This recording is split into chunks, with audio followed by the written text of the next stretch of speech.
Imran Khan, the former Prime Minister of Pakistan, is facing multiple threats of disqualification and arrest. On August 21, the government charged him under the Anti-Terrorism Act. He was granted bail until September 1. Meanwhile, he is also set to appear in a contempt of court case on August 31.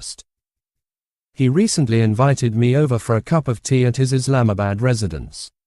I have known Khan for almost 30 years and I was curious to hear how he sees the next stage of his political career. Dressed in casual clothes, he looked fit and alert.